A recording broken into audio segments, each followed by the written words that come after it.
it chapter by chapter, one bite at a time. So many adventures and mountains we can climb. Take it word for word, line by line, one bite at a time.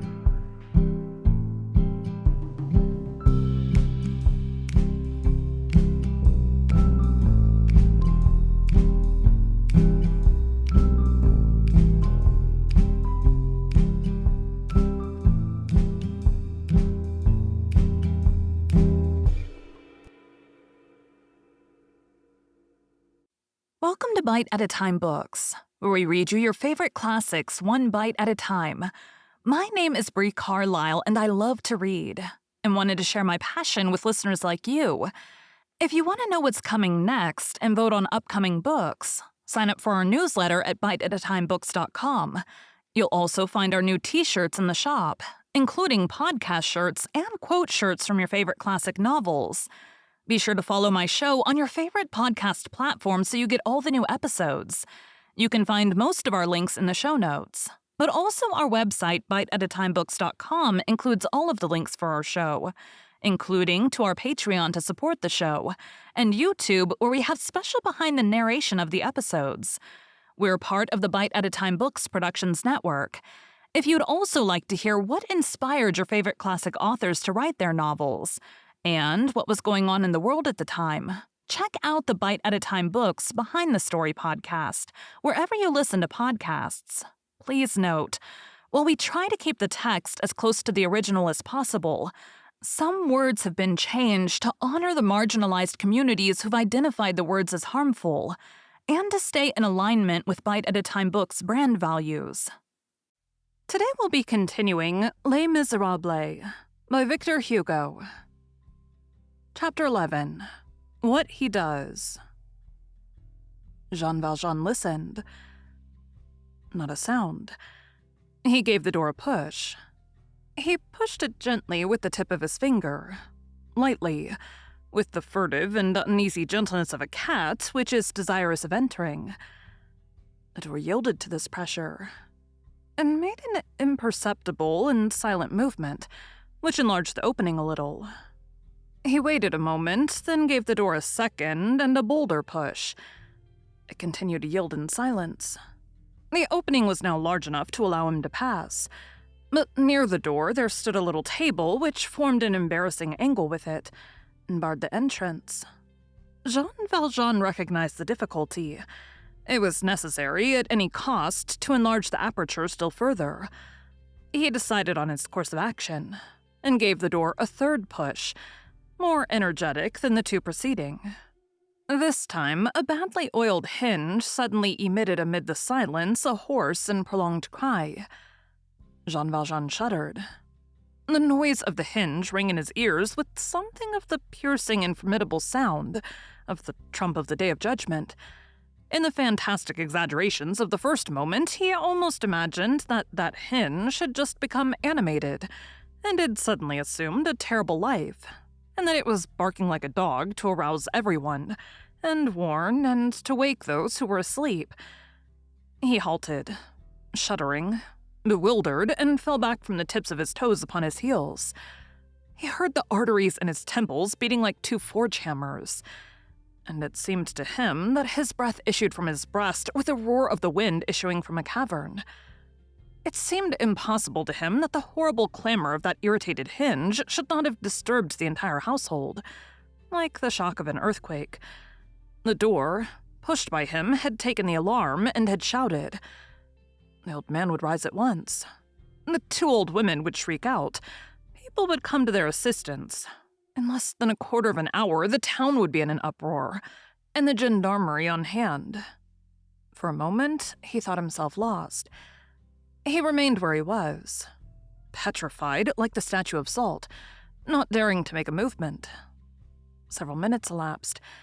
The door had fallen wide open. He ventured to peep into the next room. Nothing had stirred there. He lent an ear. Nothing was moving in the house. The noise made by the rusty hinge had not awakened anyone.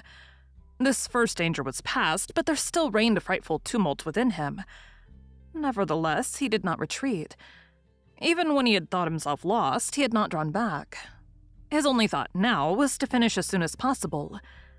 He took a step and entered the room. This room was in a state of perfect calm.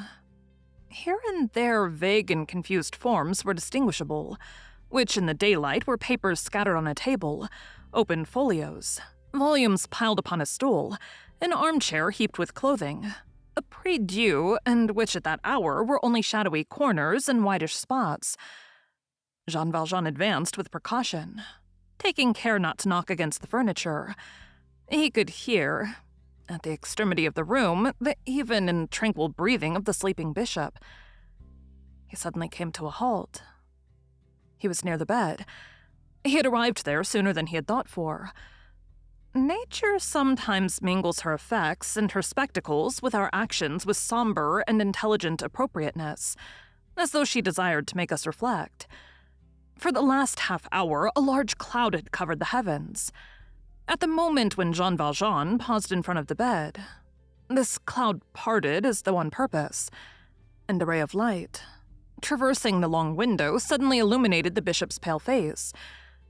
He was sleeping peacefully. He lay in his bed almost completely dressed, on account of the cold of the Basses Alps, in a garment of brown wool which covered his arms to the wrists. His head was thrown back on the pillow, in the careless attitude of repose. His hand, adorned with the pastoral ring, and whence had fallen so many good deeds and so many holy actions, was hanging over the edge of the bed. His whole face was illumined with a vague expression of satisfaction, of hope, and of felicity. It was more than a smile, and almost a radiance. He bore upon his brow the indescribable reflection of a light which was invisible. The soul of the just contemplates in sleep a mysterious heaven. A reflection of that heaven rested on the bishop. There was at the same time a luminous transparency, for that heaven was within him.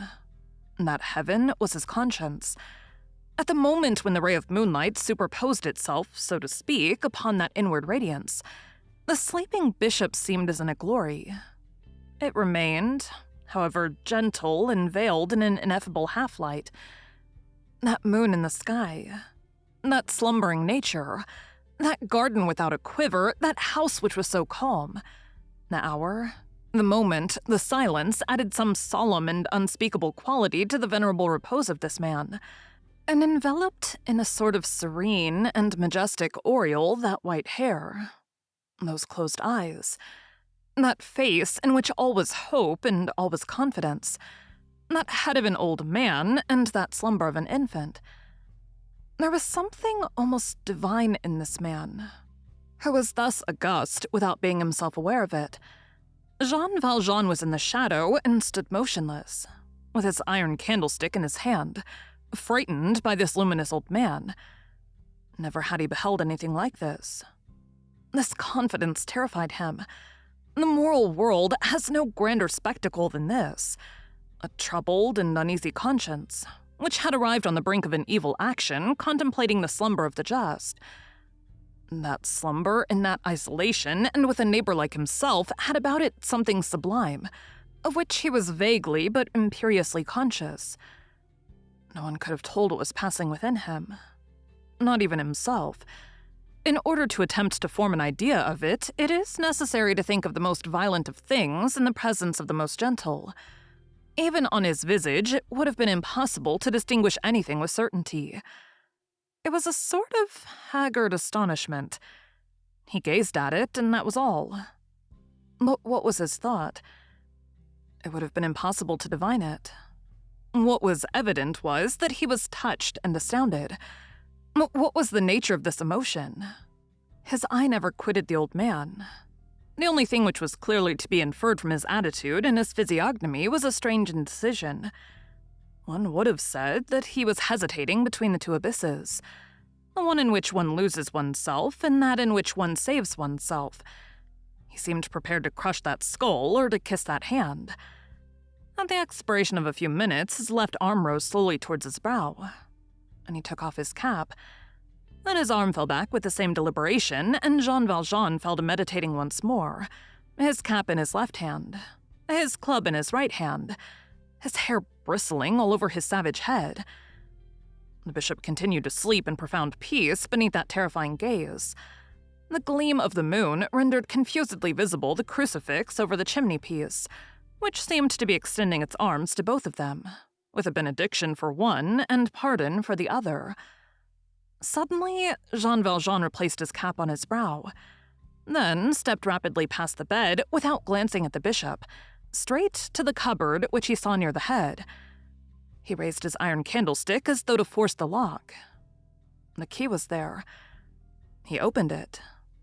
The first thing which presented itself to him was the basket of silverware.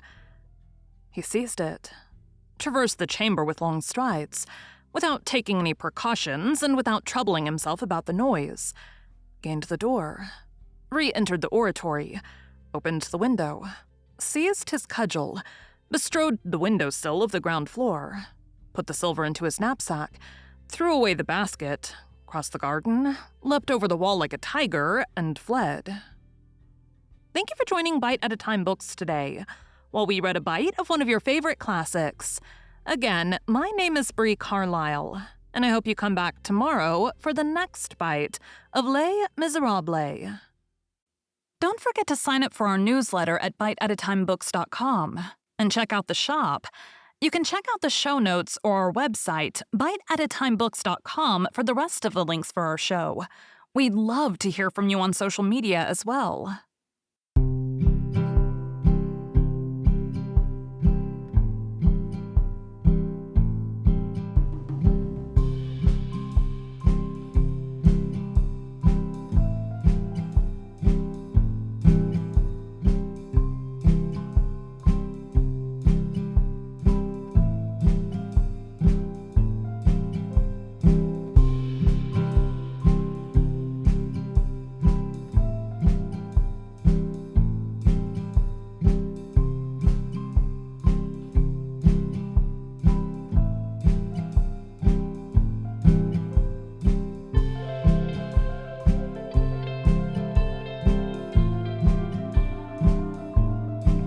Take a look in the book and let's see what we can find.